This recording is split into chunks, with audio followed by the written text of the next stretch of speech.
All right, we are live. Hello, hello. Welcome. If you're new here, please subscribe, thumb up the video, share everywhere, including your YouTube community tab, comment in the comment section, all that great stuff. So this is just a chit chat stream, nothing too serious. I just got through watching From season 4, episode 5, and wow, a lot of great things about it. Matter of fact, I liked every bit of it except for maybe the stuff with Sophia and Marielle kind of slowed it down. But into that as far as maybe like a review of it. So for right now, I'm going to just I didn't take any notes. I'm kind of away from the office, so to speak. So I'm going to kind of give like a recap of everything that's happened, and then get into discussing. Right, the fact that Jay didn't leave the chair, he's got to convince Boyd it was real. Well, that, and I think that can be accomplished by taking Boyd to Colony House and going down to the basement and seeing if that door is there. If the door is there, then it's real as far as proving it to Boyd. So with the episode, it starts off at the Lake of Tears, and I think, just calling it the Lake of Tears makes it sound like it's a bad place because tears are usually from crying. So just the fact that the Lake of Tears is in a children's book, one of Ethan's books, is somewhat interesting. So it starts off at the Lake of Tears. There's the three giant dolls at the lake. Donna's saying to pull the dolls out. And in pulling the dolls out, that one guy who tugged on the rope didn't help. Ethan buries the bird. The camera kind of lingers on the bird to make it seem like maybe the bird's going to come alive, but the bird does not. He's not able to save the bird. So Ethan's burying the bird, and after burying the bird, we go to a clip of Jade. The trip is starting to work because there is a neon sign that's replaced the blue magic motel sign, and it says answers and it's pointed to the right. So Jay's like, okay, it's kicking in. I gotta get some answers. And Boyd says, hey, you need a safe word. And Jay says the safe word is going to be Capricorn. So they're going on this trip. They have a safe word, but spoiler alert: Jay never leaves his chair. So now everything he experienced could be a hallucination, or it could be some stuff going on from the past.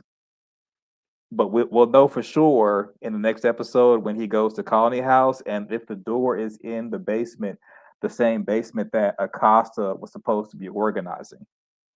So Jade and Boyd go on this journey, and then next scene is Christy kind of forcing Sophia's arm back into place because it's fractured.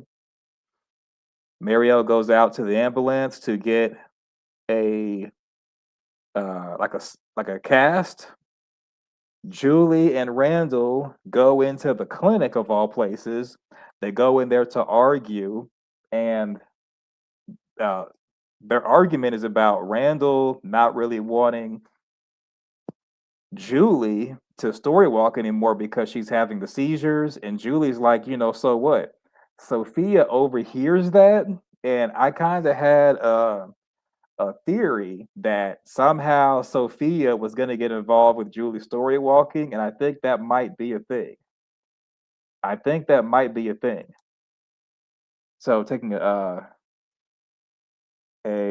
detour. So do you remember the clip of the trailer where Boyd took a pickaxe to the wall of the basement? I don't think the door will be there. I think Boyd will break the wall to the entrance. Yeah, it could be. That would make sense for him to do that. I think that because why would Boyd try to break through the wall? He wouldn't do that if the door was there. So that does make sense. So I think next episode, Jay's going to say a door was here. like Cut to Theory said, Boyd's gonna bust down the wall, and it's going to have the entrance that Jade saw in the hallucination slash vision. So Mario goes into the ambulance and she gets chained while looking for the cast. And if she's chained in the same way that she was chained in the dungeon, and I think this is Sophia doing this. Sophia is basically making Mario relive her being captive in the dungeon, hearing a bunch of voices from everyone who's ever died in the township. And later on, Marielle tells Christy that you never leave. No one leaves. And then after the credits, Ellis, Donna, and some extra who's a woman, they uncover the dolls. Donna says only time that she's seen dolls or scarecrows is the scare away crows. So the dolls being in the lake was probably meant to keep something from coming up. And I think what came up was the actual scarecrows that ended up wreaking havoc. And they finally showed a kill scene, and it was the dude that pulled the dolls up to begin with. Spoiler alert, Donna survived. I thought Donna was going to be a goner. I thought Ellis was going to be a goner. They survived. One extra had her face smashed into the campfire. The other guy had his mouth ripped open, and they showed us the mouth being ripped open, which I thought was kind of satisfying because we don't see the kills, and we got a chance to see the kills. So we go back to the scene of Jade. He's on the trip, and he's hearing his younger self play the violin that his younger self played when his grandmother died. Jay's hearing that, and he's kind of having a back and forth between the vision of his younger self and Boyd. It's a really interesting scene to see that. It just seems real fluid and natural how they did it, especially with having the camera attached to Jay, showing his face, kind of helping us get into the illusion or into the trance that he was in while he was on the mushroom trip. So the younger self and a past version of himself are standing there. The past version of himself is saying, or holding a skull full of blood and says, "Drink," or "Enkui" to remember. The younger version says, "Don't drink it." Boyd says, "Drink it." Jay drinks it. He drinks the blood, and it's like spiders on the bottom of it. And so there were a lot of spiders and giant spiders in this episode. So I think that was kind of fan service to people who were thinking that there was going to be giant spiders in season 4. They weren't like giant size, like the size of a building, but they were larger than your average spider. So I think a little bit of fan service was played with that. So taking a brief detour, Cuts of Theory says, "I feel that they are setting us up for Donna's death." I think so too. So not this episode, maybe the next one, because even Ethan was telling Donna that it's not scary when she's there. So it's a lot of just different things to kind of foreshadow that this is going to be her last season. Raw 7388. Hey, what's going on? Hey, the episode was the bomb. Beat best episode ever. Yeah. I'm just glad Tabitha actually looked in for once. Right. And Tabitha actually had a solution. Tabitha was like, "I know how to hurt them." And she killed one of them. So that's kind of good. So now we have another corpse. Remember season 2, episode, I think it was Past Their Due. They had a corpse of Smiley. Now they have a corpse of one of the dolls. The other doll was on fire and just kind of like stood there on fire, did an about face and went into the forest. So there was three of them total. One of them had killed the guy. After Ellis closed the door on him and took off running, all we saw was that scarecrow kill the guy who pulled the dolls up to begin with. We saw his death. they gave us actual gruesomeness for that. So that was pretty cool. We don't know what happened with that doll, but Tabitha killed one, and the other one was set on fire.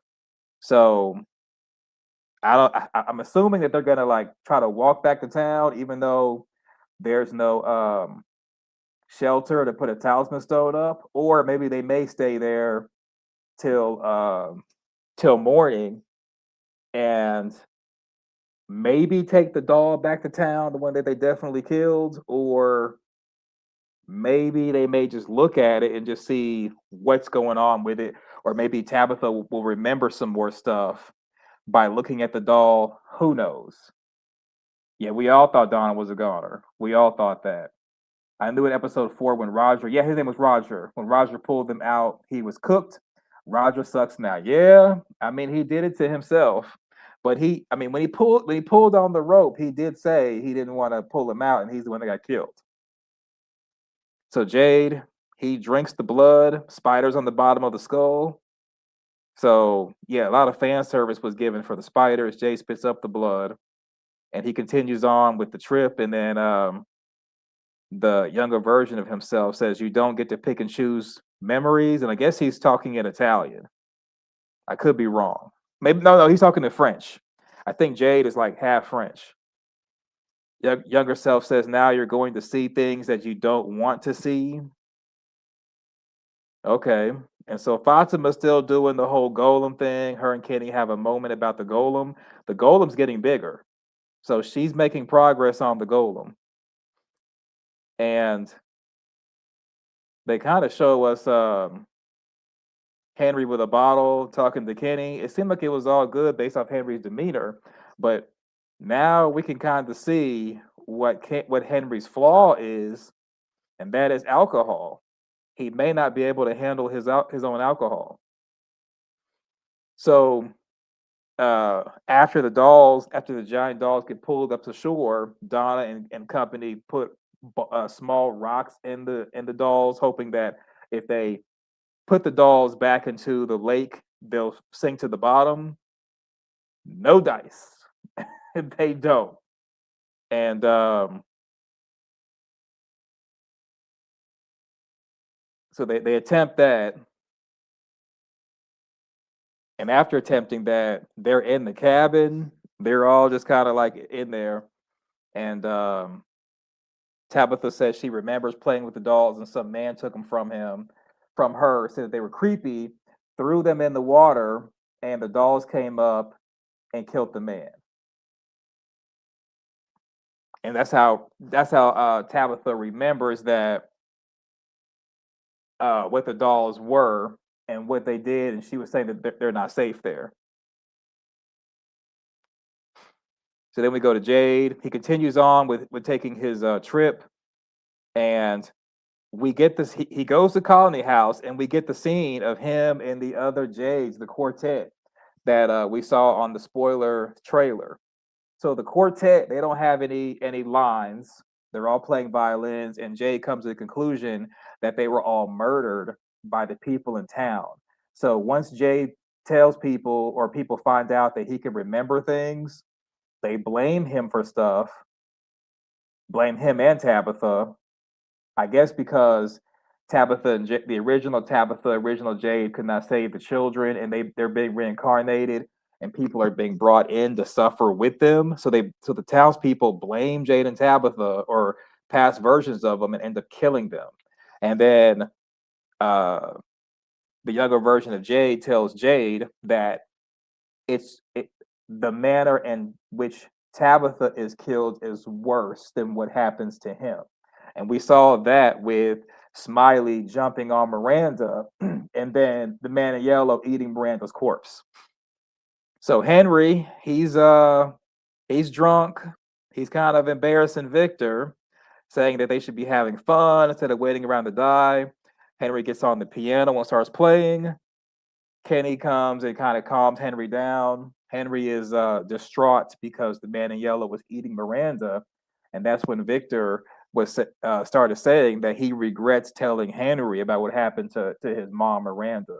So now we can kind of see why Victor doesn't share information, in my opinion, because if he does tell people some things that he's experienced in the township, they may freak out because they're uninitiated, whereas Victor is initiated and he's been dealing with this for decades. So Donna has a moment with Ethan, and Ethan says, "When you're around, stuff is not scary," foreshadowing Donna might meet her demise. Dun dun dun. And so Sophia, being a little trickster, she brought some towels in to the clinic. She overhears Julie and Randall bickering about the story walking, and I think we might end up getting Sophia in yellow somehow being involved with Julie's story walking. And I could see while Julie's having a seizure story walking, Sophia says, "It's time to play." And it's just Julie and Sophia at the ruins. That's what my prediction was last week, and I think it's that that might happen. That might be a thing.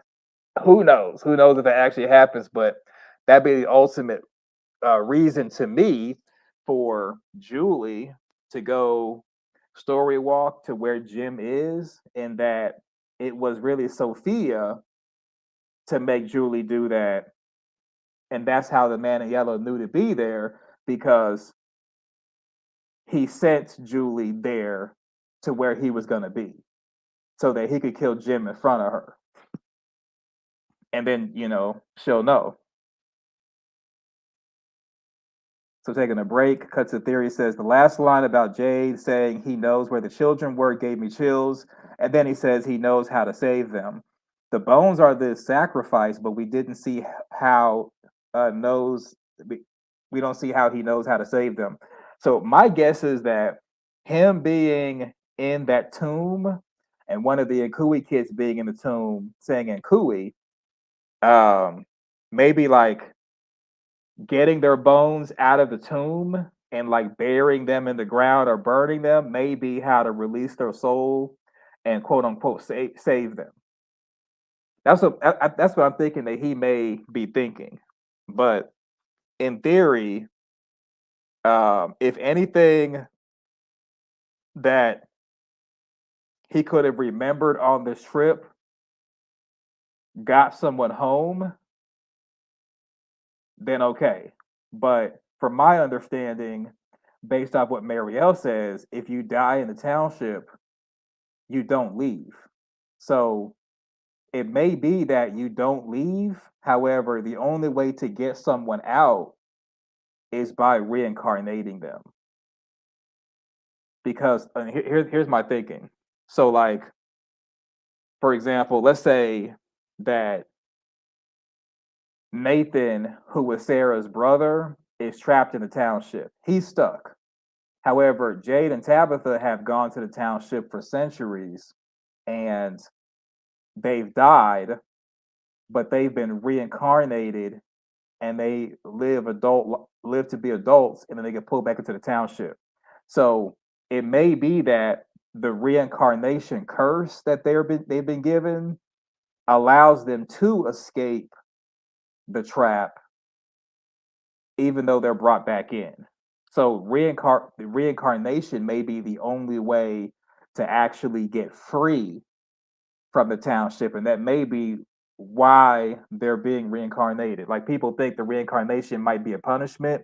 It might be, but it might be that being reincarnated is the only way your soul actually leaves the township, and that would help them to try again.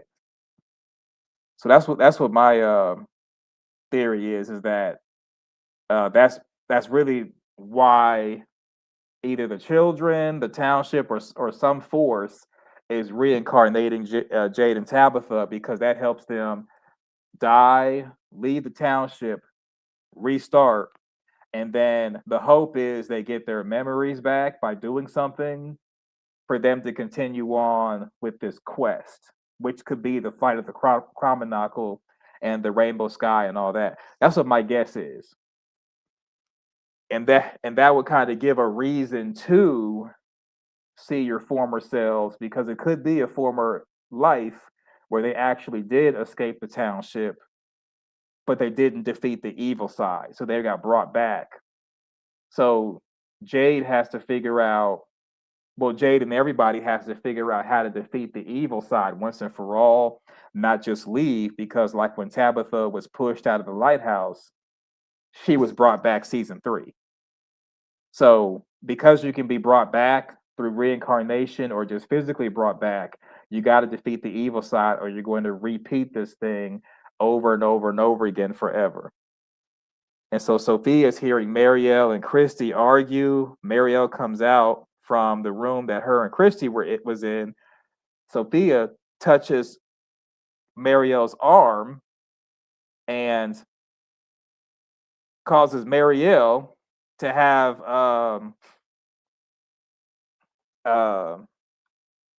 to experience being in the dungeon again against the chalkboard. So I think sooner or later, if Sophia is making all this skin to skin contact and bad things are happening, someone's gonna eventually put 2 and 2 together that the common denominator is Sophia. Someone's got to put that 2 and 2. Someone's got to put 2 and 2 together to determine that Sophia is the common denominator. So I hate that the Jades, Christopher, the guy with the eye being impaled, the Black Civil War soldier, I guess the guy in the business suit. I thought he was a Confederate soldier too. Maybe not. But I think it's funny that they had the violin on the boulder for the boulder guy, but none of them had speaking lines because I mean they would be the best people to talk to, not just young Jade, unless to me, young Jade may have been the boy in white. Because it wouldn't make sense for Jade's younger version or younger self to know all this stuff unless someone is cosplaying his younger self to talk to him. And I wouldn't be surprised if that is really the boy in white who was younger Jade. Just like she put Kenny to sleep with that prayer. Right. So I think sooner or later, someone's going to kind of put 2 and 2 together that stuff has been ramping up because basically when Sophia came to town, she's been making skin to skin contact with us, and that's what's causing things. I don't think people are going to really get to that logic point, but they should. Somebody should. So Jay goes into Colony House, goes down to the basement. There's a door there. He goes to the door, and there's like a hallway. And as he's going down the hallway, we see a giant spider on the ceiling where the light is, and Jay progresses forward until he sees his younger self. The younger self has him go around the corner, and then Jay gets surrounded by all the monsters. The monsters don't go into monster mode, even though this is a hallucination and it's like not real. It's like a mushroom trip. The monsters stay in human form. So I think that this was what I'm thinking. This is what happened originally to the original Jade, who got put into a tomb. That's even though they're calling him Jade, I'm thinking that's what happened to the original Jade. He was put into one of those tombs, or it could. I mean, that's what I'm thinking because, or that could have just been a hallucination just to get him in the tomb and see one of the Nkui kids there. It could be either way. I knew you was going to be here after this episode. Yeah, I mean, normally I would wait. Normally I would download the episode, edit it, give like a reaction / theory videos for this week, and then do a like an actual quote unquote show on like Wednesday. But because I'm traveling, I'm gonna do a chit chat stream instead. So normally I wouldn't do it because most people are gonna be asleep around this time or working or something. Like most people, they watch like they wait to watch from like Sunday evening or whatever. So normally I wait, but yeah, just because I'm like traveling, I'm knocking it out right now. It may be another. It's gonna be like a whole bunch of other random chit chats about this episode because it's kind of like a turning point, especially if there is something in the bottom of Colony House that could lead them to a chamber where possibly like sacrifices were made. Because the way it was looking, there was never a point in time, unless I missed it, there wasn't a point in time where Jade descended below ground, like in the root cellar. So I don't know if they just skipped over that part, but it seemed like Jade went from the hallway into the cave system, but there wasn't like a descending down to the cave. So this hallway that led into this chamber that we saw, this might be like a new area of the cave system where the original sacrifice was made. Um, the tombs seem different than the slabs of rock the children were on, so it may be that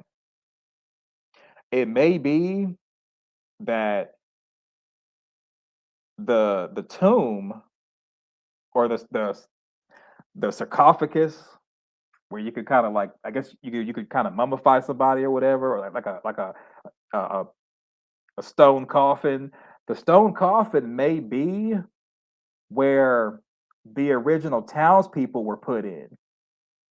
So that's what I was saying a few minutes ago that um, I think the original townspeople may have been the ones to go in those coffins, in those stone coffins, and that's why they put Jade in it. Because when let's say Jade and Tabitha tried to stop them, they may have killed the original Jade, the original Tabitha, and put them in the coffins, and they were going to put themselves in the coffins as well as a part of the ritual.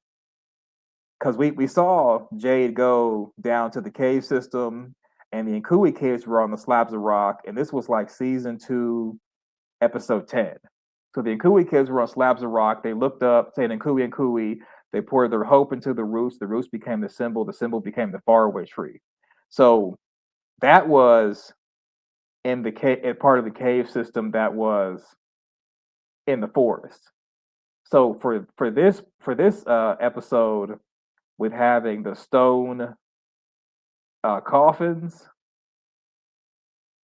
um, it seemed like an adult would fit in there. So it may be that those stone coffins, I'll have to get the official name later on, but the stone coffins may have been used for the original townspeople to be put in while they underwent their change. So like we haven't seen the actual ritual, but it may have been like you do the ritual in one location, sacrifice the children, your children, maybe even consume them, then go to this other place where the coffins are, get it, put yourself in the coffin, and then um, you wake up and you're now um, you have eternal life. That's what I'm thinking because it wouldn't. There's not really a need to really have the Nkui kids in the coffins unless the ritual is different than what I'm thinking. But I mean, we saw the Nkui kids on the slab of rocks, and those weren't coffins. And now we're seeing these coffins. So I think the coffins had to be for the original townspeople, but I guess we'll just see. So then later on the episode, they're in the log cabin. Tabitha saying that we got to get out of here. It's not safe. And then one of the scarecrows bust in, and it's basically the scene from the trailer. Scarecrow busts in, goes after Roger, tears his mouth off, tears his mouth off. Let's see, which was a very gruesome scene. We got a chance to see it, and then one of the scarecrows grabs Donna, throws her down, and Tabitha takes one of the staffs from the totems and stabs the giant doll in the back, and the giant doll dies. Yeah, those were the giant dolls from the lake.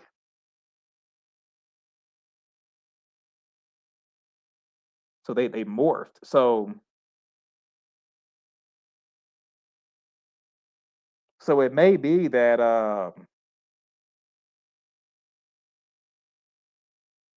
I don't know.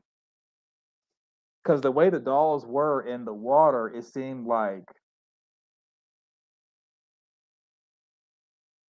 it's as if the dolls were tied by the giant rope to the shore or to the side of the lake, and the dolls like walked into the water. Because normally you do that type of stuff with boats, like a giant boat. So for the dolls to be like that would mean maybe the dolls had walked into the water and had stayed.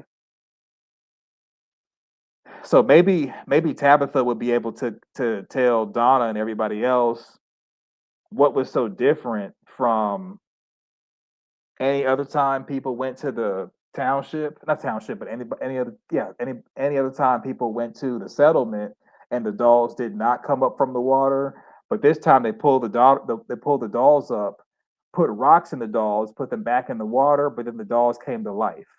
Like, what is the difference between those two situations as far as what would make the dolls come to life all of a sudden, even though they put the dolls back into water?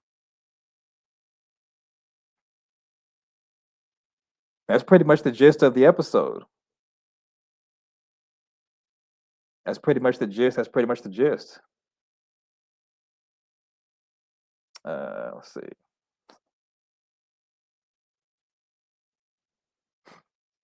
So all in all, I thought it was a really great episode. I really enjoyed seeing Roger get his face ripped off. I enjoyed seeing the quartet, and that there's this new thing with the door in Colony House that may or may not be there, that may cause Boyd to smash down the wall, like we saw in the trailer.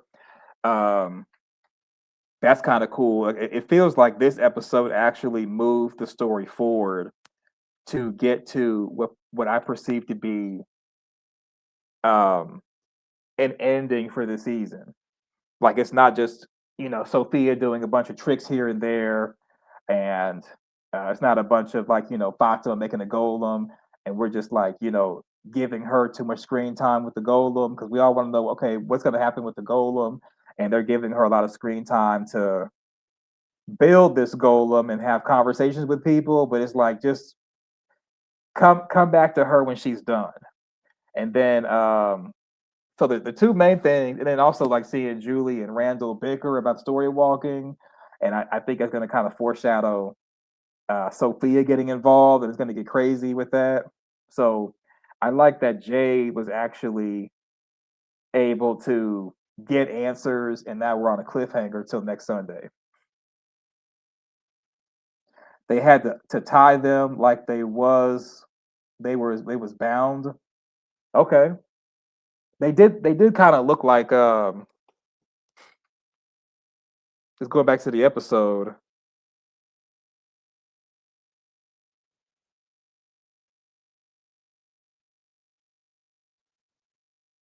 You said they were bound and not just tied up?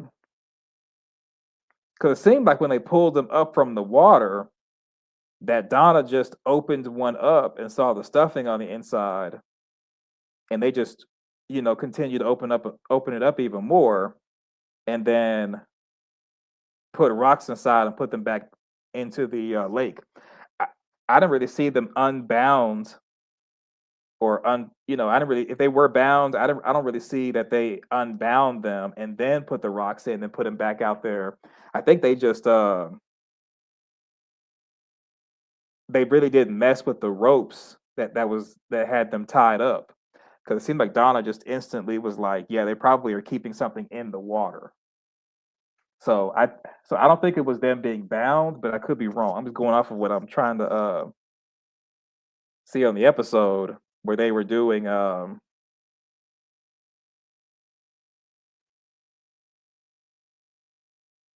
the cutting them open and just kind of like, well, they took the seaweed off of them, and that's all I really saw them do. Right, so the rope got them to the shore, and they pulled them all with the rope. Let me see.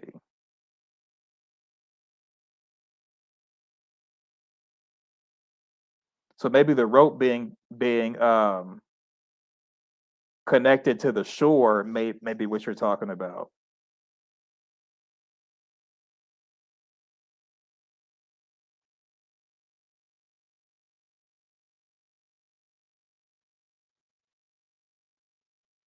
Yeah, that might be what you're talking about is the rope being connected to the shore.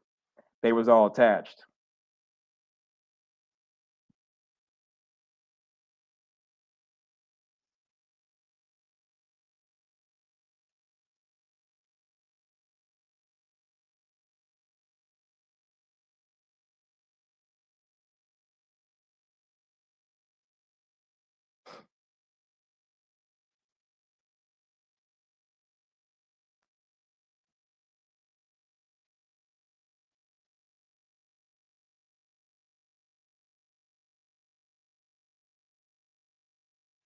Yeah, I can't. It's trying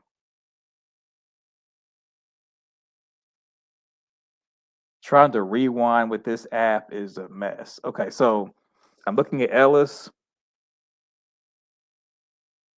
Okay, I see what you're saying. So yeah, the rope was not used at all. So they took them off. They took them off the rope and just simply pushed them into the lake. So the rope may have been what kept them from just coming out the water to begin with. So that's a good catch. That's a good catch. Okay, that's a good catch. They pulled all three at a time, not one by one. Yeah. So when Ellis put them back in the water, there was no rope.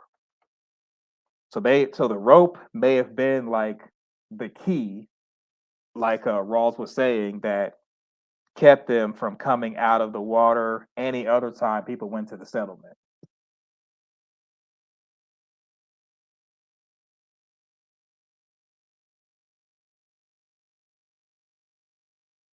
So the rope may have had some type of like magic or incantation to it or something. Um, so yeah, yeah, very interesting stuff. That's pretty much what a long strange trip it's been. I can't wait for the next Sunday or this Sunday coming up to see what's gonna happen when Boyd does smash down that wall.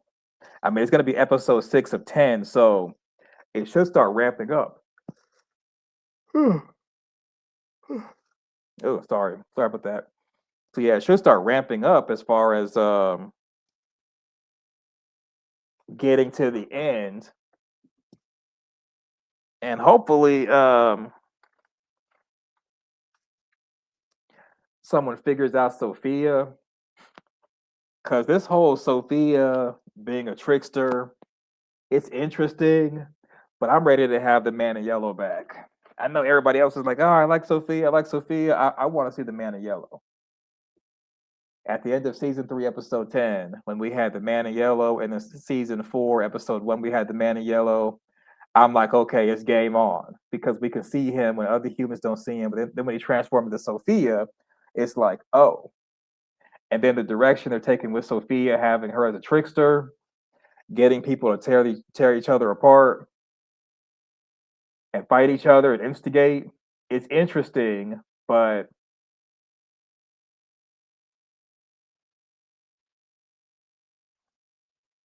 sooner or later we got to get back on track with who the big bad is and just seeing the man in yellow in action more.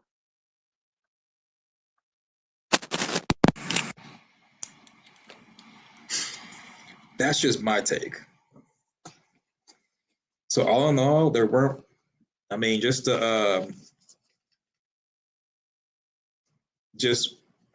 besides kind of I know it's setting up for next week and everything, and more things dealing with Sophia, but it seemed like the scenes with Sophia kind of slowed the episode down. But all in all, this was a great episode.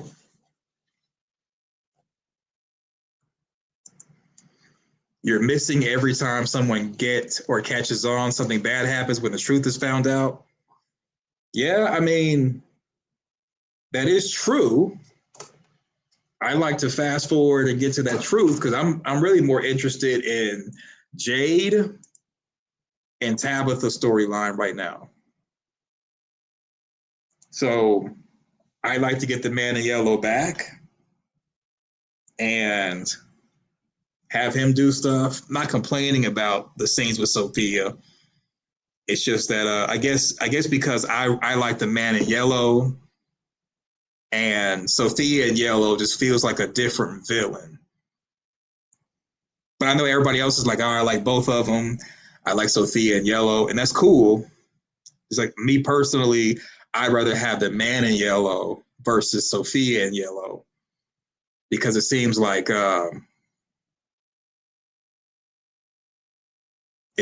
she's a trickster like Loki, which is cool. Nothing wrong with that. But I think if they would have just had Sophia as Sophia in yellow, then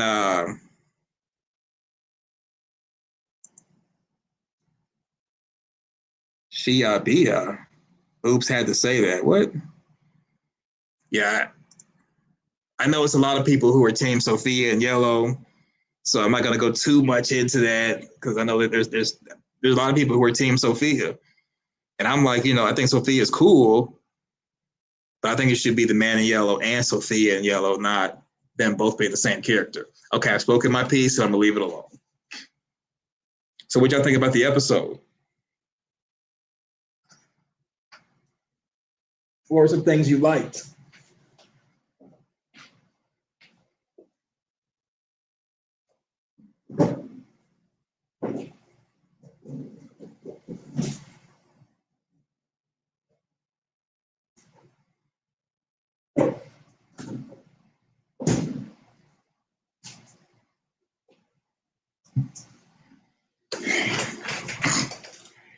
Loved it. Loved the whole thing. Yeah, it was a really good episode.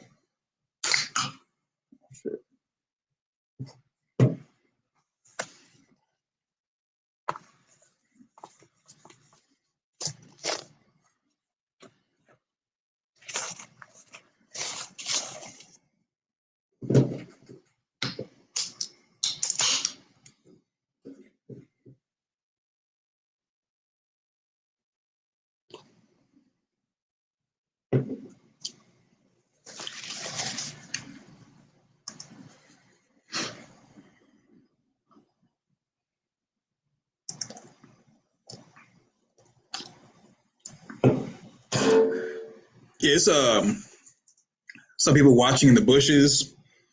That's okay. It's all good. Cause I'm showing the 4 people in the chat, and only one commenting. It's like that sometimes. That's why I say it's probably people. It's kind of late. Some people are probably have clicked on the video, and they're just kind of like rolled over in the bed, just listening while they catch some Z's or they start dozing off. Because at the end of some streams, I'll say, hey, I'm going to play some music to keep the chat open. When I see the chat go down to like maybe 1 or 2 people, I end the stream. And it would be like 10 people on the stream and no one's like typing or anything. And it's because they're listening to music or listening to us till they, fall asleep or whatever, which is cool. So that's why, like, when I see, less people typing than there are viewers based off what the analytics are saying. I'm already knowing that people are probably laying in bed, getting ready for tomorrow, and they're just kind of listening, and gonna fall asleep to whatever is on the stream. Because tomorrow, it really is today. Because where I'm at, it's currently 1 a.m. now, and it's Sunday, unless you're on the West Coast or whatever.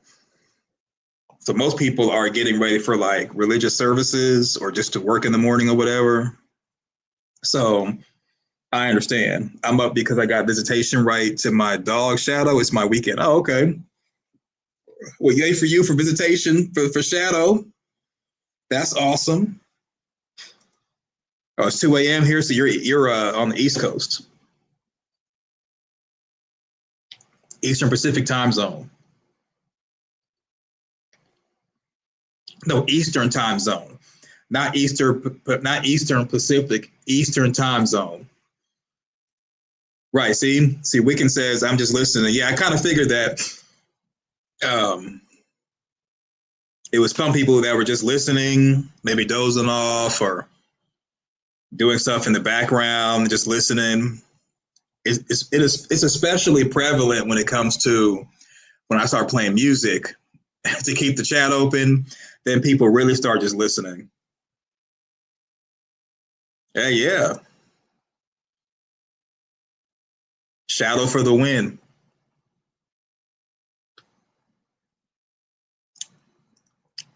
Oh, Jersey Shore in the house. Okay. Watching it now, I'll get back to you on my thoughts. Still think Fatima is the Komodo monster, but I digress. Well, I think at this point, we're kind of past that because that was a thing. Maybe season 2 was definitely Fatima's a Komodo monster. I think at this point, your comment is a Mita is Martin type of level comment where it's just I think we're well past that point now. It's just crazy talk. But I appreciate you stopping in while you're watching the episode. I think this is I guess it's a Hillman 3. You talking crazy right now. Talking crazy. It's all good though. It's all good.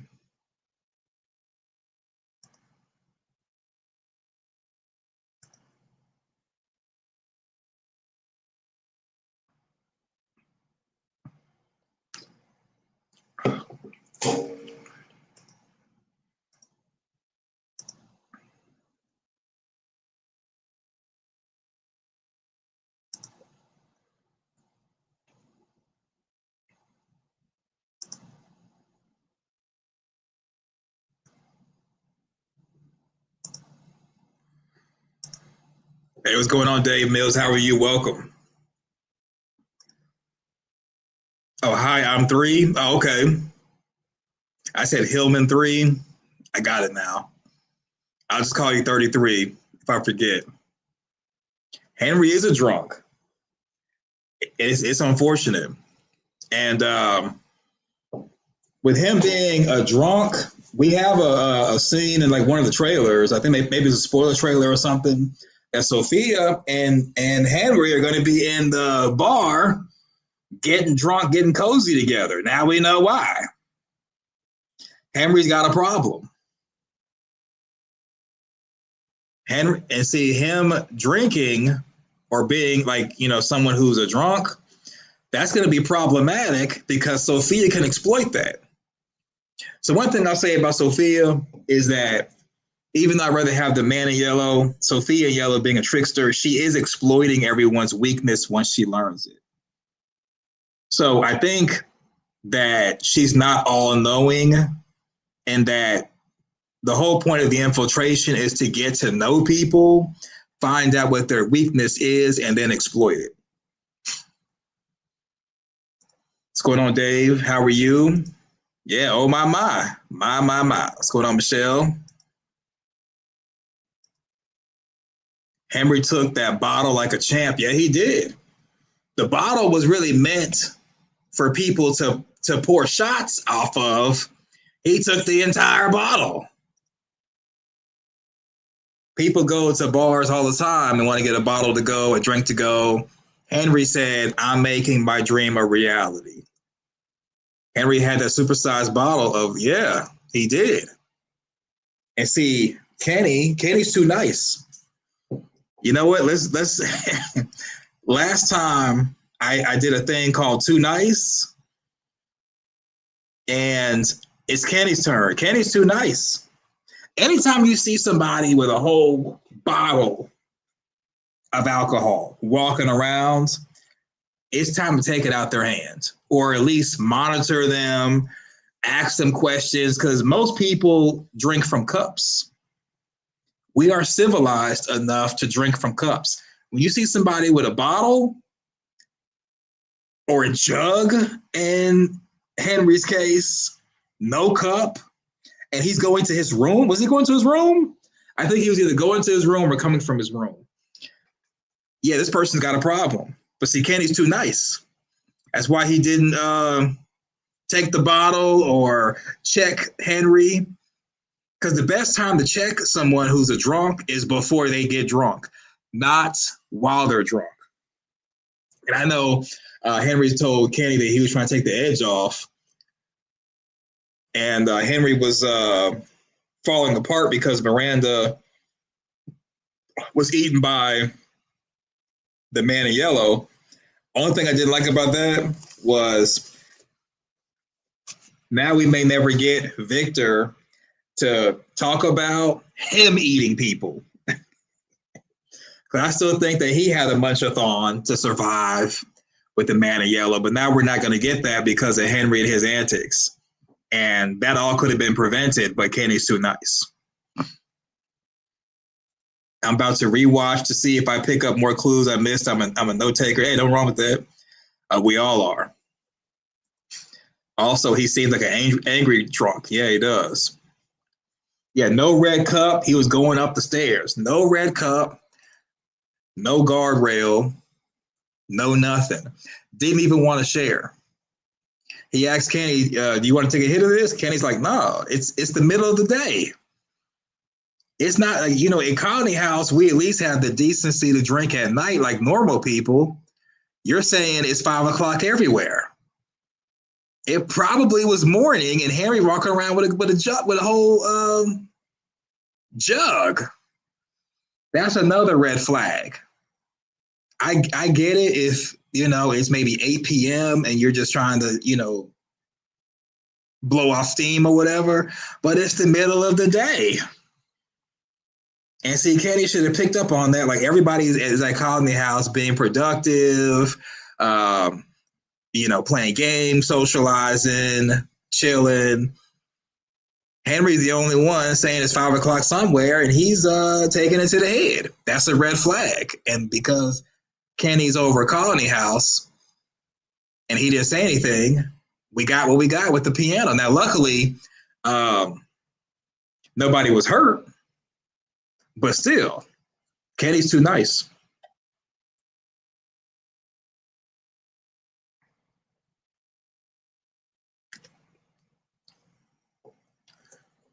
See, Donna would have nipped that in the bud.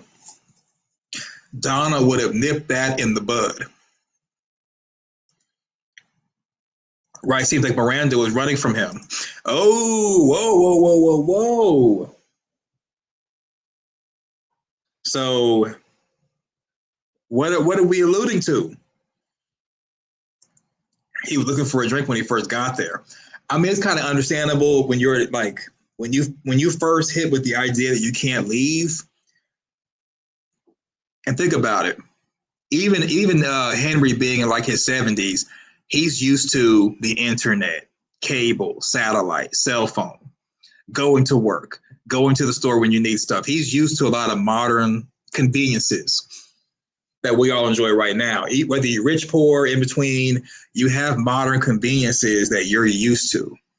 So to hear that no more cell phone, no more cable, no more satellite, no more going to the movies, no more internet, no more computers unless you brought it with you, no more flat screen TVs unless you brought it with you, no air conditioning. I'm gonna need a drink too. You know how crazy it is in the summer to not have any air conditioning? I have relatives that live in like the quote unquote country here in Arkansas where I'm at, and they have no air conditioning. They have no central here, no central air. They have like air conditioning units that go in the window. And guess what? They only are effective if you're in that room or by the air conditioner. The rest of the house is hot because there's no central air. So imagine Connie House, no central air, no air conditioning, just a fan, if that. And it's hot outside and hot inside. And then, I'm sure that they have refrigerators that can make ice and everything, but still, you out there musty. You can't go buy any deodorant, no soap, probably no toilet paper, just musty and stinking. Taking like 5 showers a day just to keep from the bugs from eating you up. I need a drink too.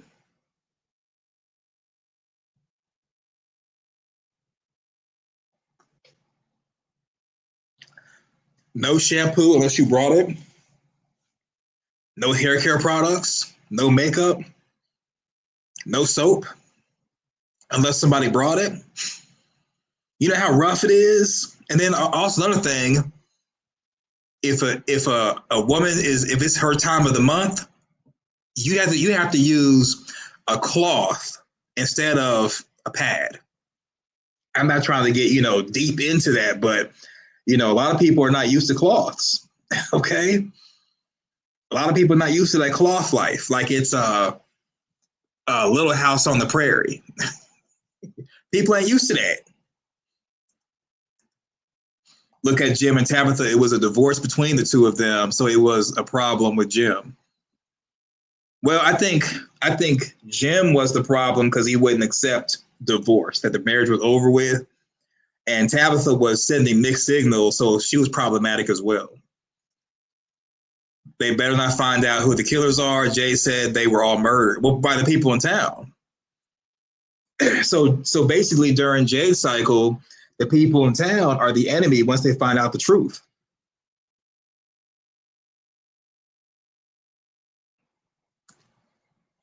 Because Mariel said it.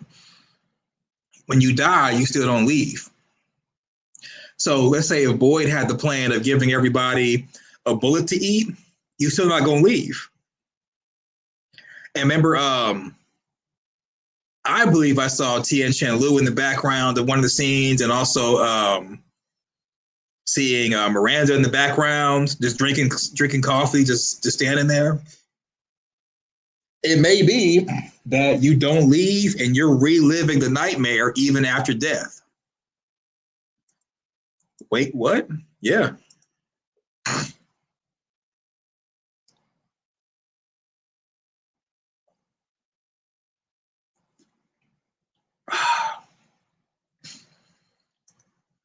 Yeah, when people find out that Jade and Tabby had something to do with the kids, the town turns on them.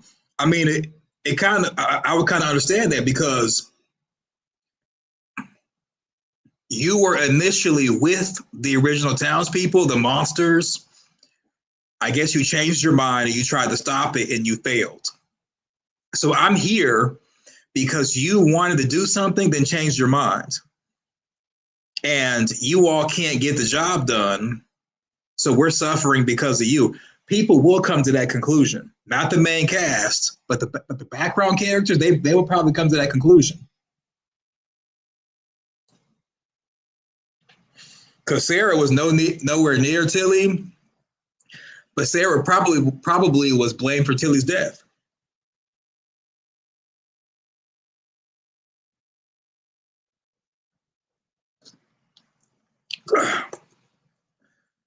Unfortunately,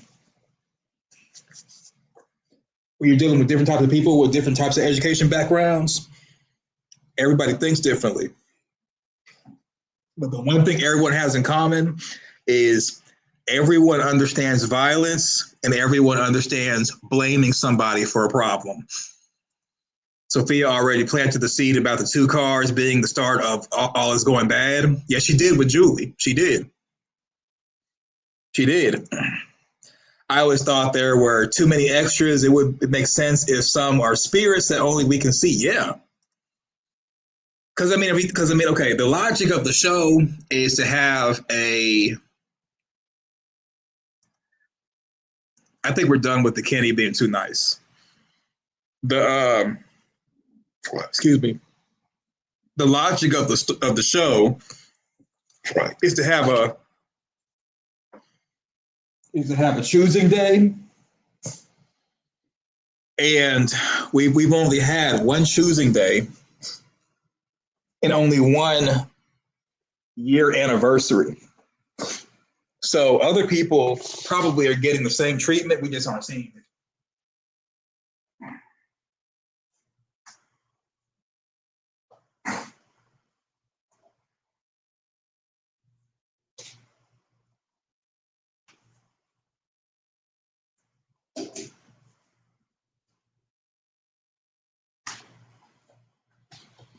And the ones that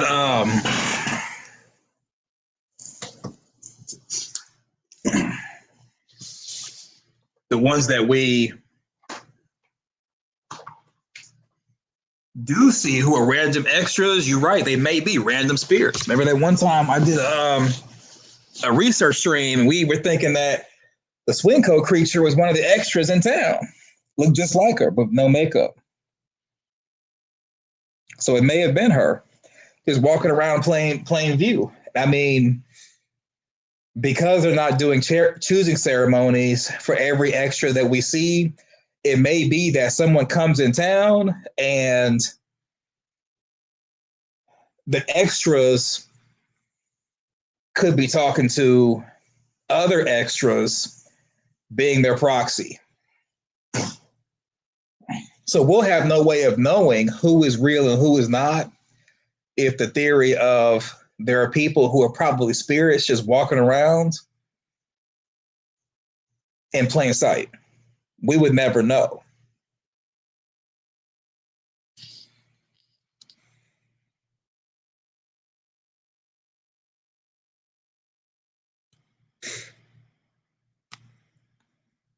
Sophia's trying to tell Marielle that she was a prophet is diabolical. Yeah, I know. And the way Marielle was looking, Marielle was like, STFU.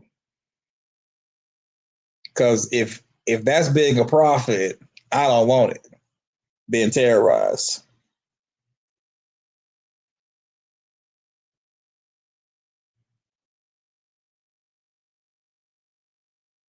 Right. I mean, she's saying that, but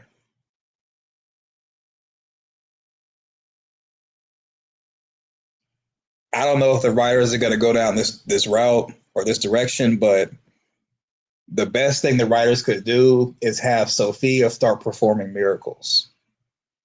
That would instantly start a cult. Because Marielle and Christy are already thinking that there can't be a God because there's no one protecting them in a place like Fromville. However, if Sophia starts performing miracles and she has the power to do it, people would start believing in her. Now, that's what I was thinking that Sophia was going to be, was some type of person to start a cult. But they're having her as a trickster. So if they decide to go down the route of her performing miracles and people starting to, like she starts holding church in the church and people are in there listening to her, I'd be team Sophia and Yellow, because that's like the best route to take, is to be the wolf in sheep's clothing. Like you're creating problems and then making yourself to be the solution, like the United States government. If you know, you know. Yeah, it's a funny thing. I went to a graduation today. I was having dinner with the family, and they started talking about Donald Trump and how, they think he's racist and he's doing bad things, and they think that he don't know what he's doing. And I'm like, have you seen the people who donate to him? The big donors? The big donors are the ones that want this, not necessarily him. The big donors. And I was saying that that's pretty much all of government, all of politics is whoever has the money, they're the ones that push these agendas. Because if you get into public office and you don't do what a donor wants, they'll start donating in a way to have people vote you out or get you out of there. And then they can try to bury your reputation and prevent you from prevent you from earning an income or worse. So yeah.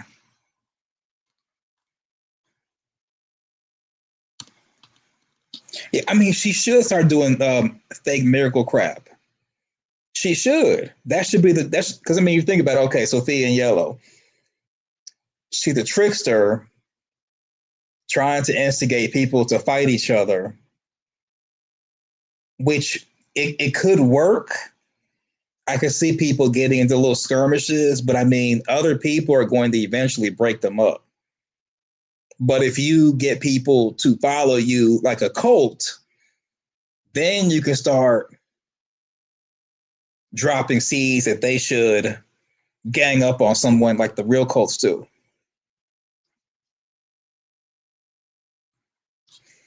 I guess there's a chance we don't get an episode the next week. What? You mean with Sarah? Like Sarah having an episode with the seizure or something? Because it's going to be an episode every week. She's like a medium. You mean Sophia? Money does rule the world. People who think money does not rule the world have not seen the world. Usually the people who have never been outside of their country or to various countries and seen what a developing country looks like, you don't know how good you got it till you see a developing country like the Philippines. You go to the Philippines, you go out there to the Providence. Man, I went out there two times just to see it. The first time was just to see it. The second time was to see this underground like MMA fight. Yeah, they're poor. I guess you could say that because I mean she can hear voices. And the voices that she's hearing are the voices of, I guess, the people who are dead and can't leave, based off what Mariel said this episode.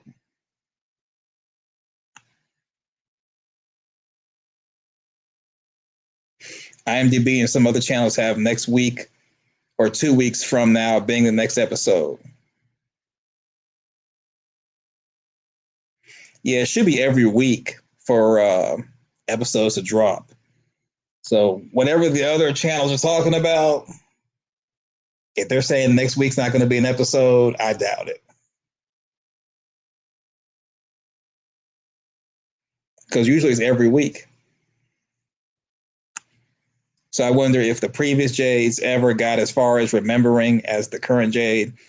Maybe that is why the townspeople thought that he lost his mind. I'm thinking, so my guess is that the reason why we got those 4 and not more Jades is because those 4 were the ones who got to the point where they remembered where they came from. Whereas the other Jades, I may have not got that far. That's what my guess is. Because the younger version of Jade even said these are the four. No, these are some, and there's many more. So the many more may have been the ones that didn't get that far.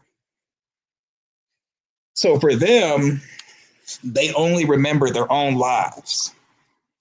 So it's only been 5 productive J's out of like, let's say 100.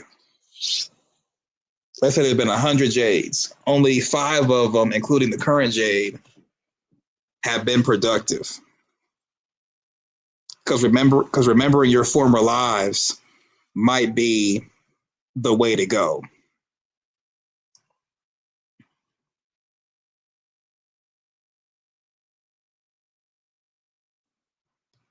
On break on Memorial Day?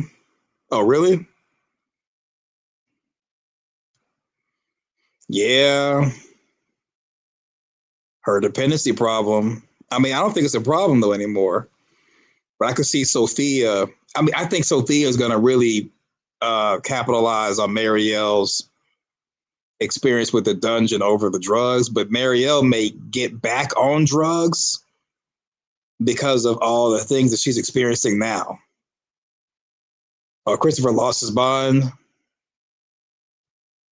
What's going on, Garrett fam? How are you? Tonight's episode made me think of your original video talking about the symbols.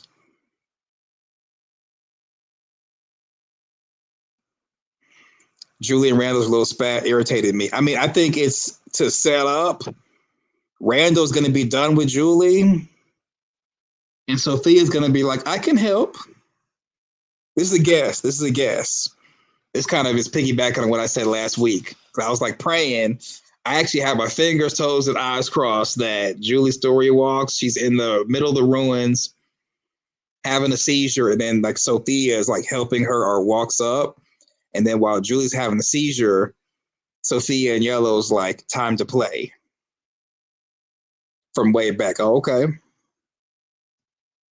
Yep, Sophia is going to continue to work on Marielle for sure. Yeah. You have been doing overtime in the yoga studio. Yeah, I have. I've been doing so much yoga time that sometimes I'll even forget that I've like made a video or said something. 2025 was a lot. It was a lot of member videos, regular videos, cranking them out.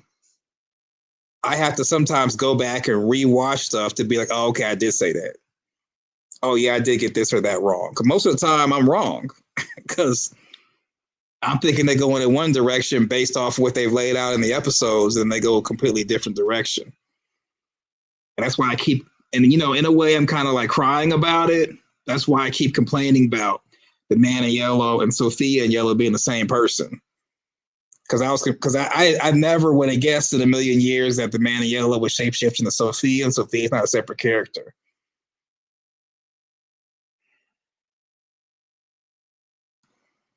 You got to be wrong to be right.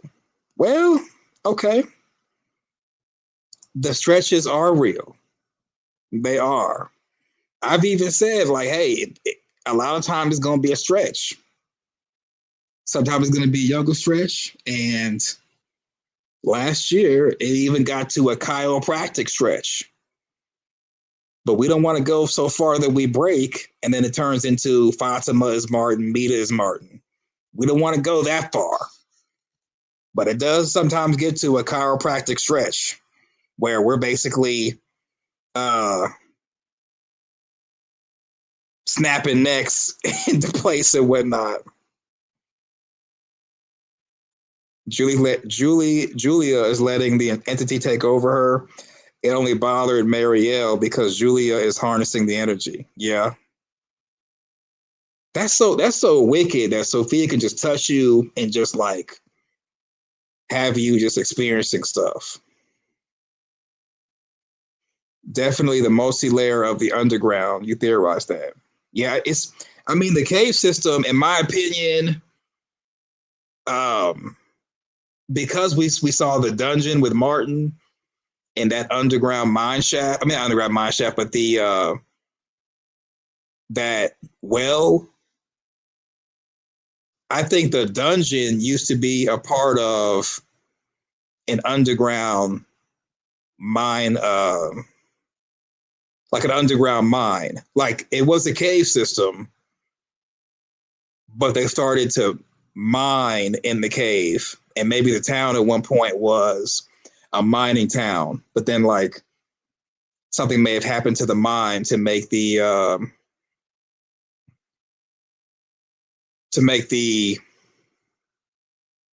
mine become abandoned, because those tunnels, if you think about it, those tunnels, they appear to, I mean, they are man-made in real life, but they appear to be man-made on the show just because of the corridors. And if you like watch videos of people mining, when they're like looking for something, they will make the tunnels really narrow because they're like looking for something and trying to like map out the mine. And it's not until they actually hit pay dirt or find something that they'll expand the mines and make it larger so they can bring tools and stuff to drill and whatnot. So the corridors are really narrow for like exploratory purposes, but because nothing was found, no one expanded the corridors or the tunnels to make it to where you can take equipment there for actual excavation. And I looked it up when Boyd first met Martin, and I was like, this looks like it could be a part of a mine. And then I started looking into it, and I'm like, okay, they even call, like in the cave system, they even call them tunnels and chambers. So the larger rooms are chambers, and then the tunnels are like tunnels.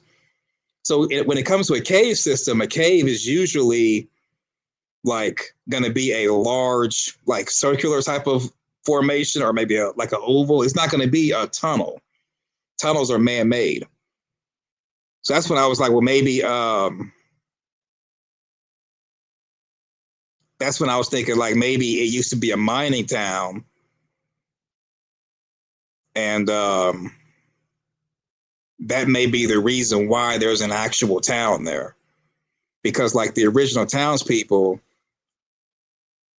coming on boats, they would more than likely build something like the settlement and become more modern as people relocated there.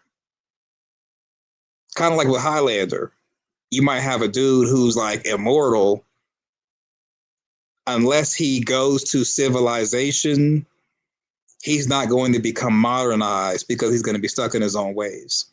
So for the town to be the way it is with stuff that was made after the 1900s, it's more than likely people moved to the township and built all that stuff, including having a mining town. And then now you got the original townspeople basically hiding in plain sight, getting victims every now and then.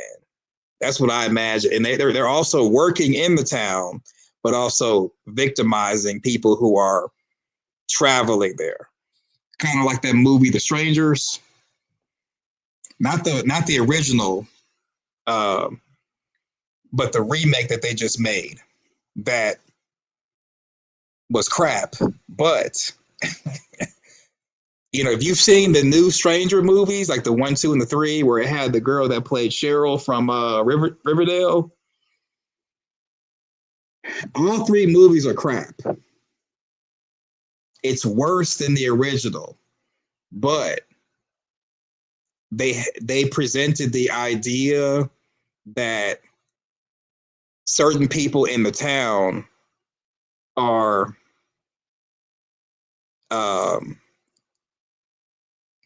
serial killers, and they're going after people who are strangers and traveling there. So it kind of flips the idea of the strangers on. Spoiler alert, if y'all want to see those trash movies, leave now, or you'll hear about the strangers. So in the original, the strangers were like the people who were the murderers. But in the new trilogy, the idea of the strangers is kind of like people who go to this town and they're victims because they're strangers.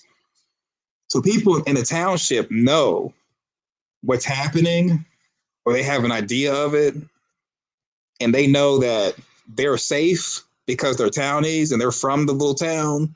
But anybody who comes who's a stranger will be a victim. So I'm thinking that that might be like kind of the case with the original townspeople. They're hiding in plain sight, working in the township, and they're basically victimizing people who go to the township. Oh, one thing is, so like with the Matthews new home, there's the billboard that's like in front of their house when you come in from the barn and the gas station's on your right.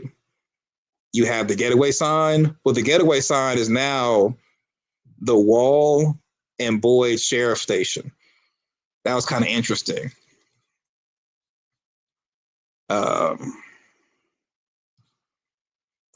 It's a lot of sorcery going on in the show. Could be. Martin is the entity. I think miners rediscovered the monsters. The mines are built too nice. Yeah. Or the original townspeople could have like been a part of the miners.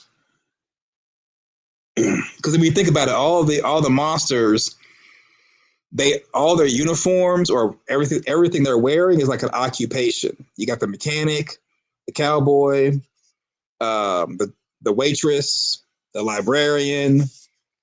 You know, they're all like jobs, basically. I mean, well, the cheerleader, not so much, and the creature jock, not so much, but they are kind of like volunteer positions.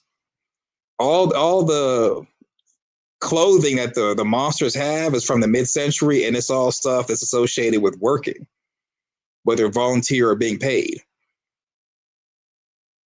And they probably all were working in town. Because the elementary probably also served as, I mean, it shouldn't have, but in a small town like that, most of the time, like, the kids would go to like a school district that was ran by the county.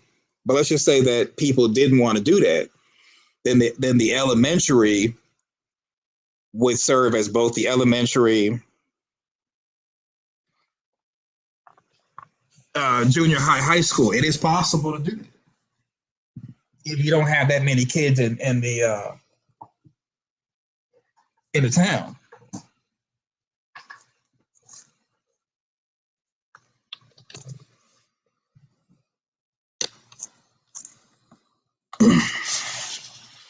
But to be honest, I don't think the creators have really thought that deep. I think a lot of it's going to be fan service. Like, we, the fans, come up with something and they just put it in the show. Their cards. So now, do you believe it's a curse going on, or you think it different? So I think the curse would be the reincarnation. Everything else may be something supernatural on purpose. So the trap was actually created on purpose. The faraway trees were created on purpose. I think a lot of stuff was created on purpose. It should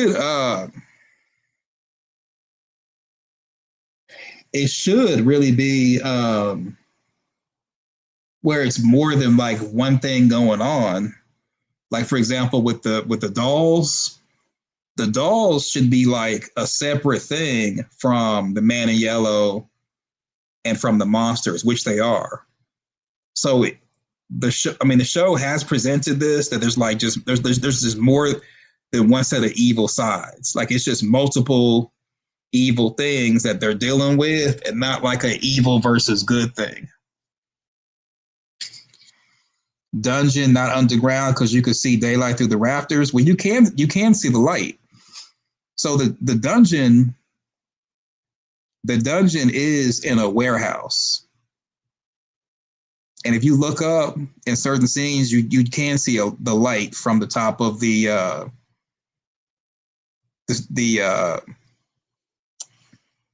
facility that they're in, where they do the cave system, and they also do the dungeon. So you can see light.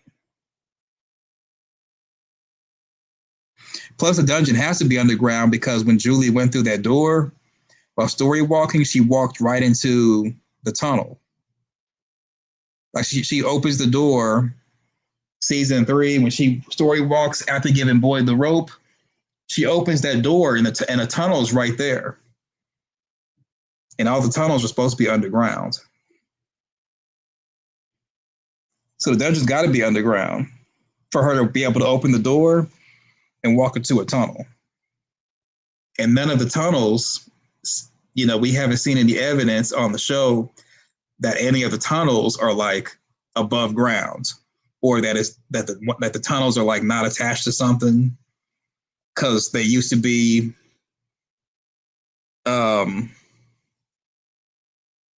above ground or something, and maybe something happened like weatherization that destroyed the tunnel. I live in Columbus, Ohio. Some of the homes have tunnels under them. We also have an underground railroad house. I can believe it. Because the Underground Railroad in America, there used to be a series of houses, but it also included underground railroads that people actually were using. So now Kenny knows about the man in yellow eating Victor's mother. Yeah.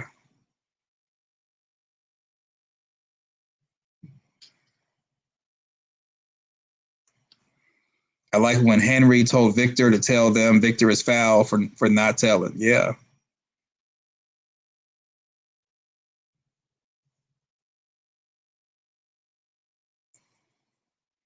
Well, okay. I mean, but in Victor's defense, Victor may have not wanted to tell anyone because he's seen people freak out like Henry did. Because a lot of people can't handle stuff like that.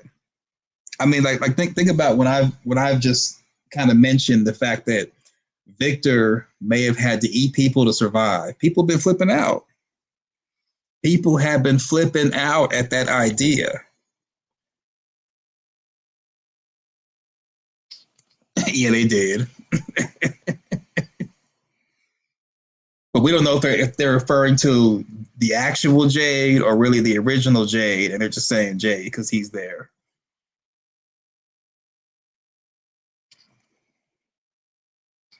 From would have to be the worst work town ever, the job you never leave. I mean, we think about it back in the, yeah, I know, right? But like, I can see a town like that existing in the early 1900s or after the like late 1800s, early 1900s during Reconstruction from the Civil War and the Gilded Age. Yeah, towns like that were thriving everywhere. And then when the what really made America boom was not no it wasn't the first it was the Reconstruction, then the Industrial Revolution, then it was the Gilded Age. So I forgot about the Industrial Revolution. What really made America boom was the automobile being commonplace, which that's the reason why you have the motor hotel also known as the motel. So I can see a town like that thriving with a motel. I mean, you think about it. Okay, you drive into town, there's a gas station, a motel, and a diner. It's ideal for travelers. But once a highway was created behind Colony House, that took traffic away from the town, and the town probably went into decline.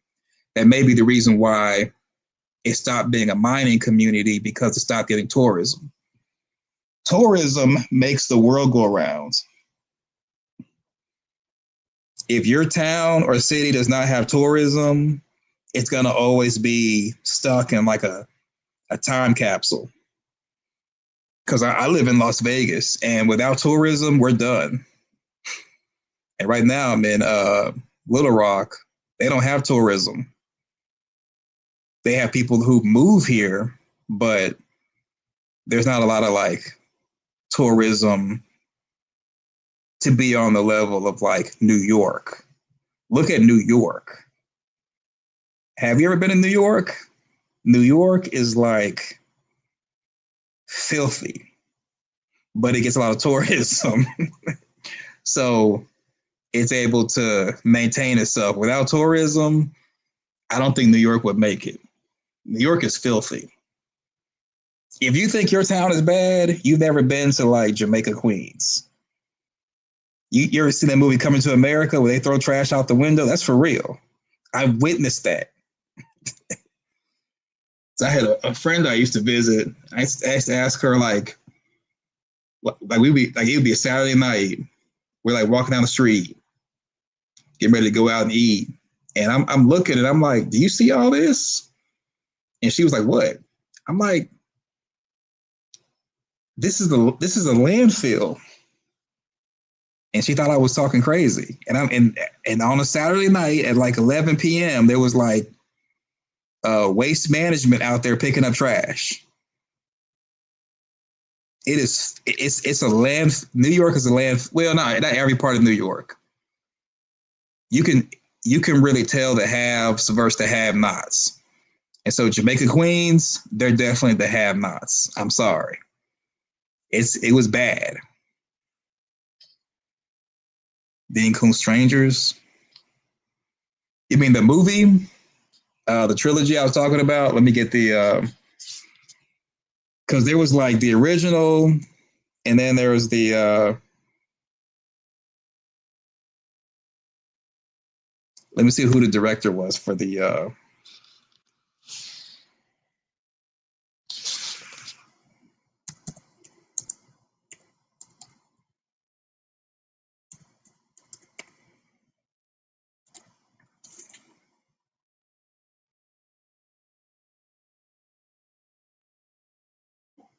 yeah, it's called The Strangers Chapter 1.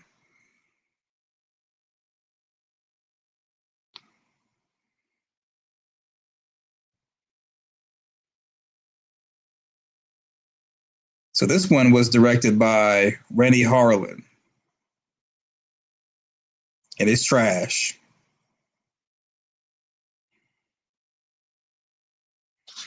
Let's see, you said Dan Kuntz or something.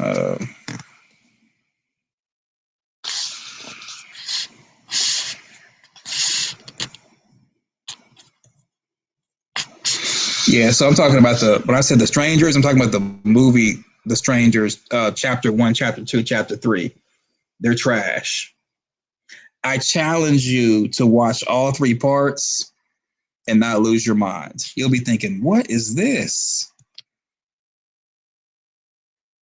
I hope they believe Victor and put 2 and 2 together that the yellow jacket man might mean that the man in yellow might be lurking around. Yeah. I mean, he disrobed. Like the man in yellow is very sloppy. But I mean, but think about it. Who would think that the man in yellow will become an underage teenage girl? I mean, nobody would guess that. If that was on your bingo card, you have the episodes early, and that's why it's on your bingo card. Yeah, it was a milkman too. Yeah, all occupations. Goddamn. You know what? You know what?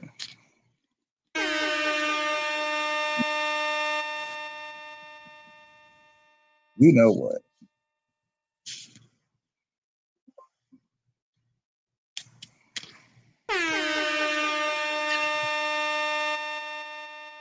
You know what? Oh man. Oh, you see, you know what? You know what?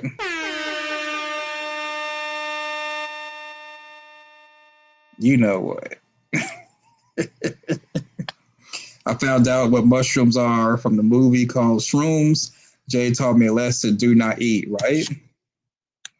right? Do not do it. Especially everything in the township is bad. The Lake of Tears. I mean, tears is when you're crying. And if it is a Lake of Tears, nothing good comes from it. Yeah, nothing good comes from a lake full of tears. And at first when I heard the singing, I thought that was the fairies, and I'm like, what? But we're gonna get the scarecrow because of what we saw in the trailer. So the fairies okay. Those giant dolls may have been the gatekeeper to the fairies. So now that the giant dolls are defeated, or Tabitha knows how to beat them, they may be able to get the fairies that was doing the singing.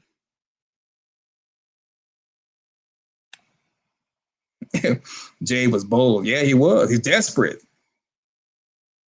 So those fairies may have been like, now that the gatekeepers are gone, maybe they can.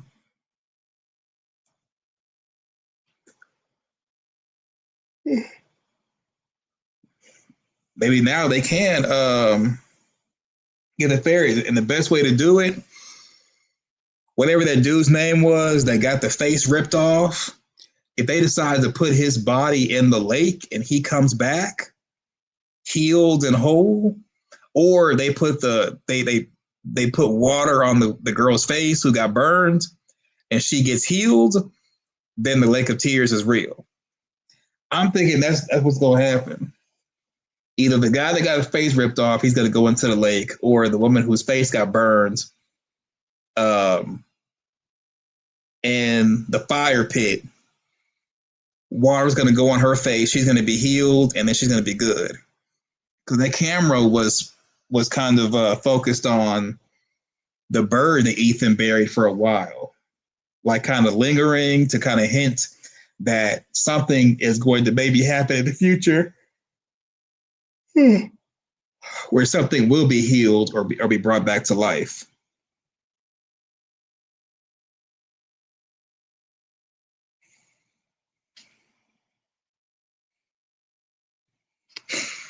Minnows in the net is what was said to Jade, I believe, by Mink Jade. Yeah.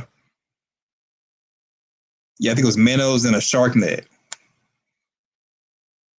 So basically, people will try to catch a shark, and the minnows get caught up.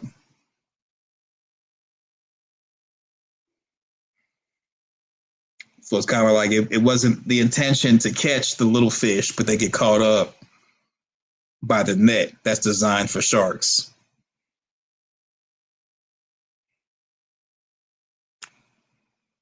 Yeah, typically referred to a small, powerless person or entity that has been caught up in a larger, inescapable system or caught in the web of an authority. Yep, there it goes.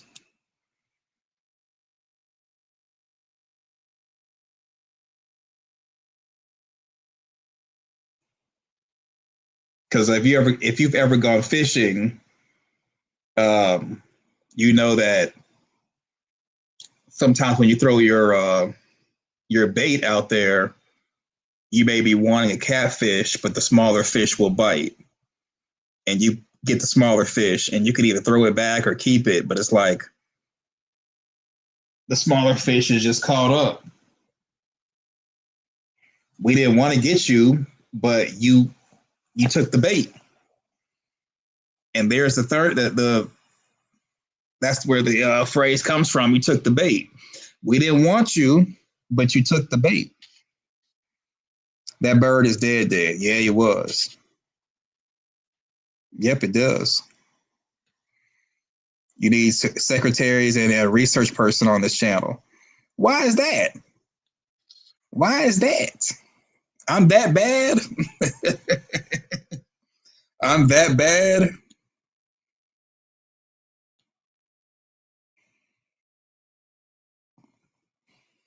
I mean, as far as the research stream, it's me figuring out stuff in real time in front of y'all. The chit chat stream is just us shooting the breeze as if like I come to your house or you come to mine. We're on the porch. We're watching cars drive by and we're just talking about random stuff.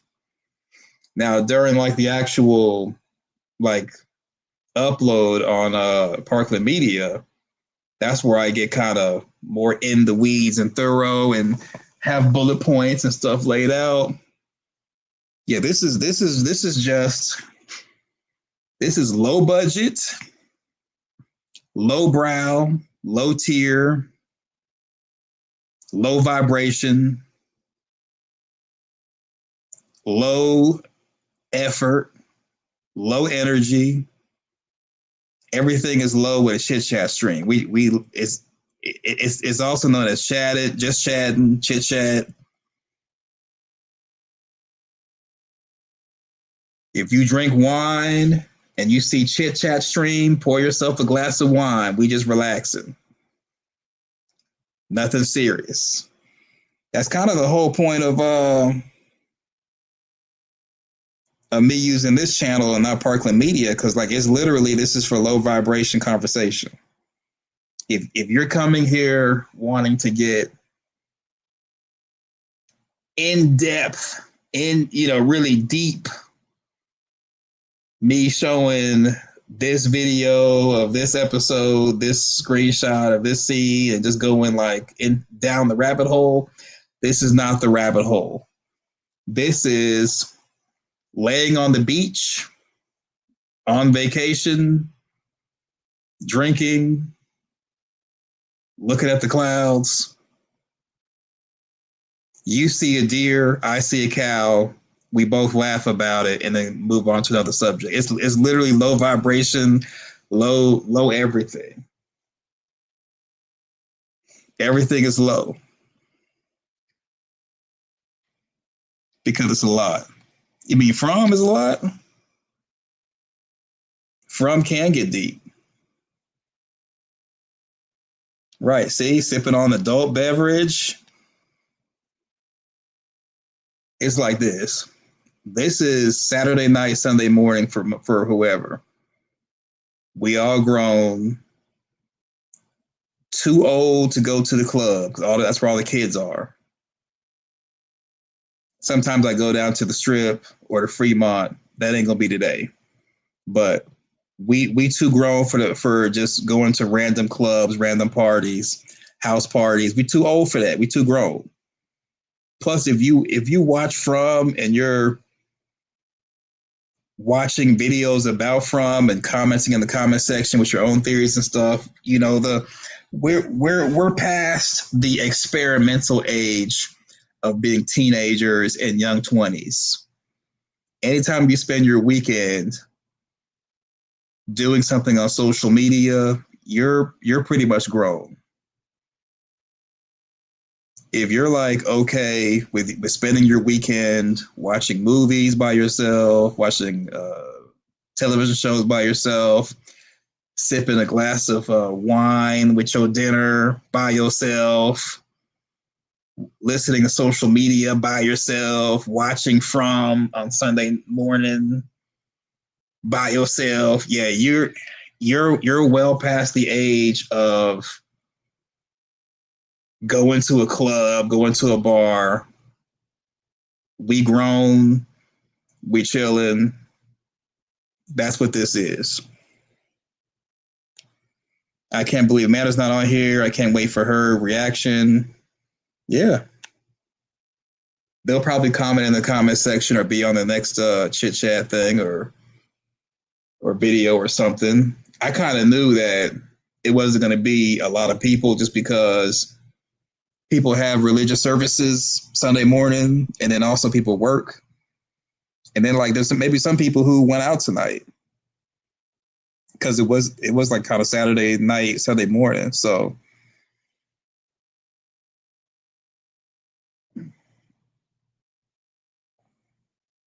plus when I see social media pages, when people go out to clubs and stuff, they go out to a club, take their phone out, go live, and they're like dancing to their phone. instead of socializing with the people who were there. So yeah, everybody is pretty much doing what we're doing right now.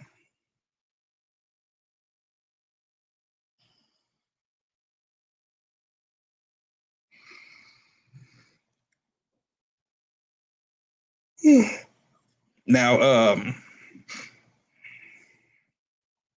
so yeah, this is more like a meeting of the minds. I mean, everybody's putting their own like 2 cents in the comment section, and pretty much everybody's doing their own individual research and being their own individual secretary. And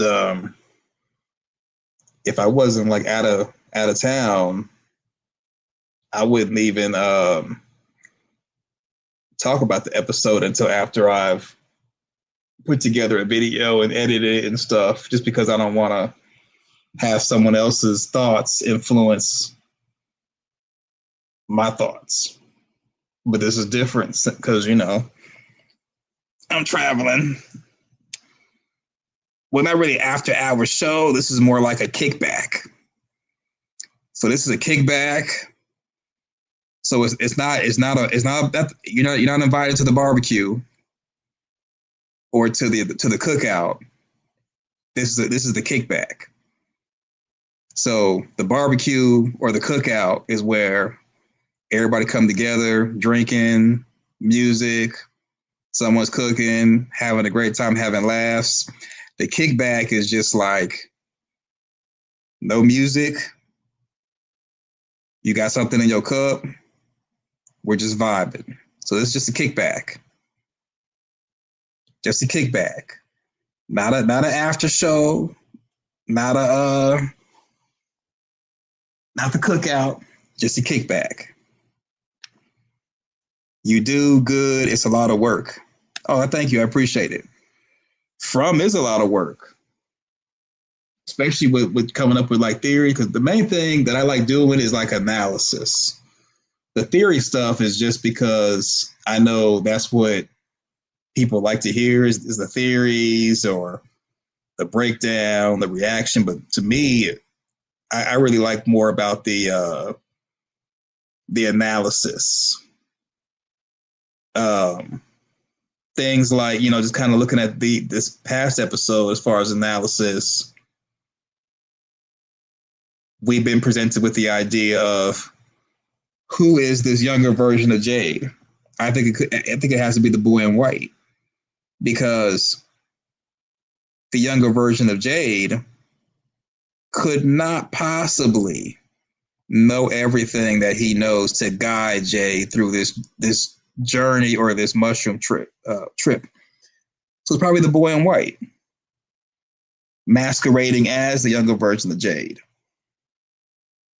And then I think we've come to the conclusion that only 5 Jades total, including the current Jade, have ever gotten to the point of remembering who they come from. That's the only reason why those 4 were on Colony House porch.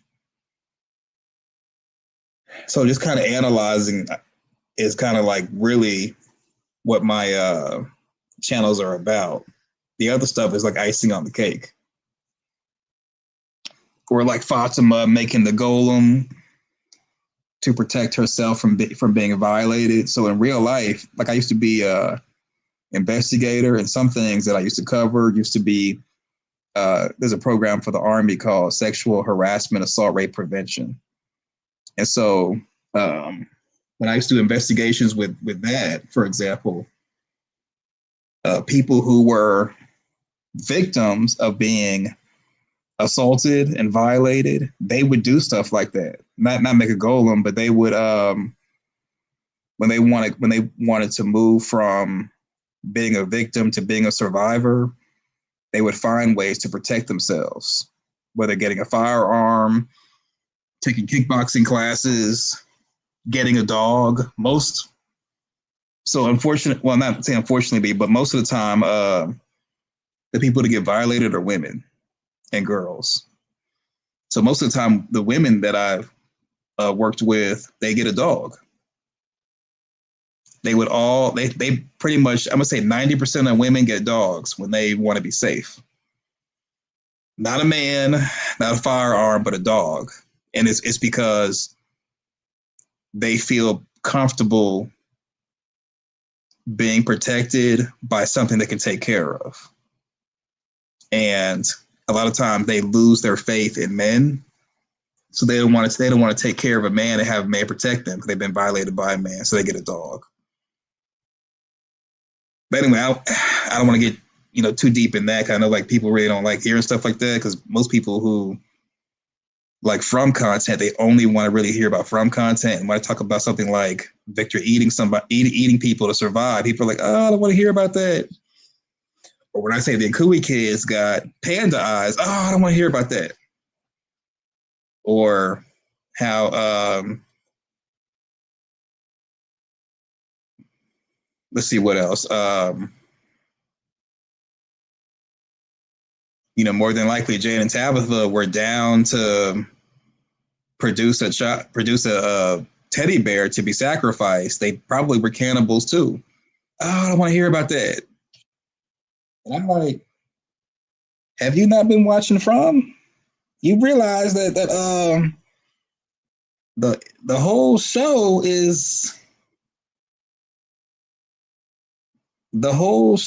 is basically about what do they call that?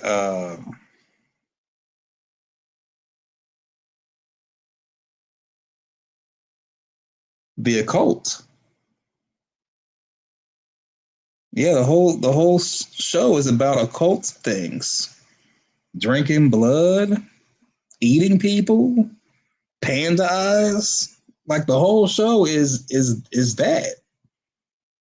Like, yeah, people are entertained about certain things, but like you realize that Victor was 10 years old. The man in yellow is running around in the day, the monsters at night, and there's no talisman stone. And he survived into adulthood. He probably had to do some strange things for some change to survive. Just about to watch, pop it in to say hi to you guys, and then dipping out. Have a mighty Sunday. All right, you might want to leave. We've been talking spoilers. You definitely want to go into the episode with a clear head. Yeah, because didn't the boy in white try to tell Christopher? Yeah, he did. He did. And I wouldn't be surprised if it comes out that it wasn't the townspeople that killed a different version of Jay, but really the man in yellow.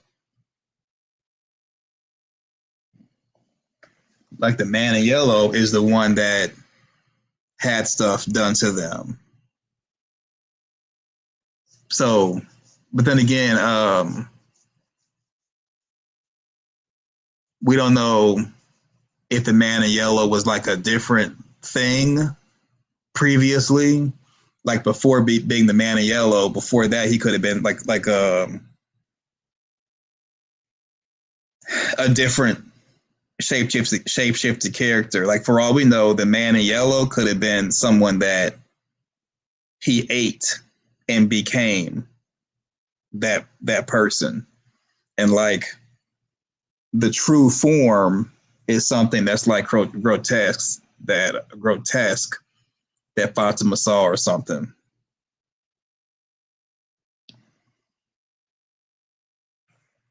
So it'd be a trip to like get a flashback and we meet the guy before the thing shapeshifted into him, and like we meet Doug. I look at him like a soul eater, the man in yellow. Yeah, could be.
sounds Native American a little. Well, Tabitha as a girl, I guess the original Tabitha looked like she was Native American.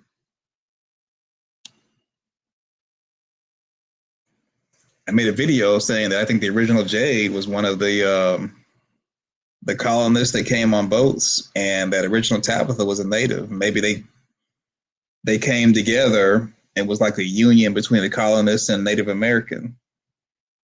And the colonists were experiencing the starving time, and they somehow got introduced to occult things dealing with the occult and started eating people. Or the colonists could have been sadists and evil. And they just did horrible things to the locals, the indigenous population, which that is documented.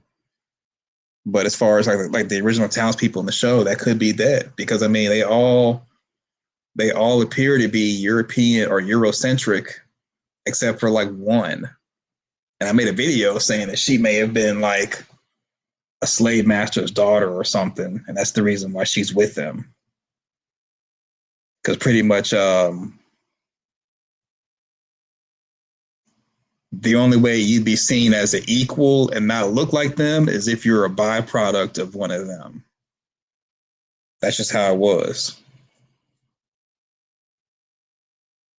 Or you, as a child, you were gifted to one of them to be like their slave. Then they may regard you as being family. Like in that movie, The Django, Leonardo DiCaprio's character looked at Steven as being like family, and vice versa, because Leonardo DiCaprio's character grew up with him. That'd be the other way. Without you actually just being one of the colonist kids.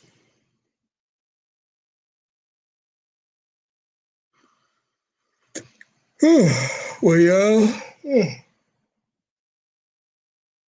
Sorry, I'm yawning in y'all's face. Yeah, I was just trying to do a quick chit chat stream because the episode came out and I'm available. And I don't know what tomorrow's gonna bring. I may or may not be able to come back on here and do a chit chat stream. We'll see. But my next travel day is Monday when I go back to Nevada. There's no layover, so I may end up doing a chit chat stream maybe that Monday night. Maybe, no promises, just depends. So I guess we'll see. So lately I've been doing music at the end of streams for people to chat and keep the chat open. It seems a little bit low volume as far as the chatters. I mean, there is Rawls 7388 who's been chatting a lot. And then there was Michelle Williams, but really not many people.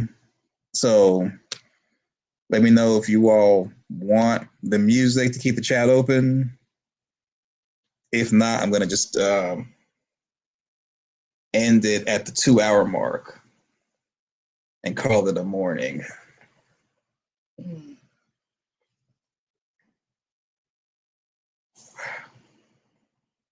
You all can let me know. If no one comments anything, then I'll just I'll take that as everybody's pretty much sleep themselves, and I'll just end the chit chat stream.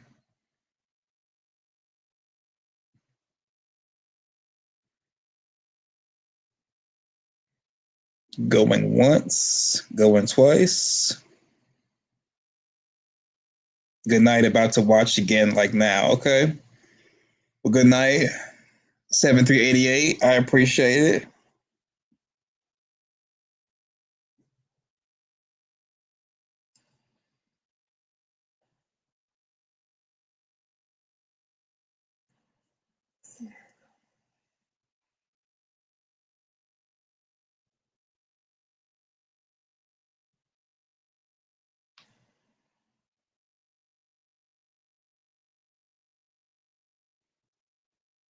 All right, that's pretty much everybody. So I think everybody else is pretty much just doing their own thing. I see the the viewers have dropped, so that means people are getting off of here. So I think I got my answer.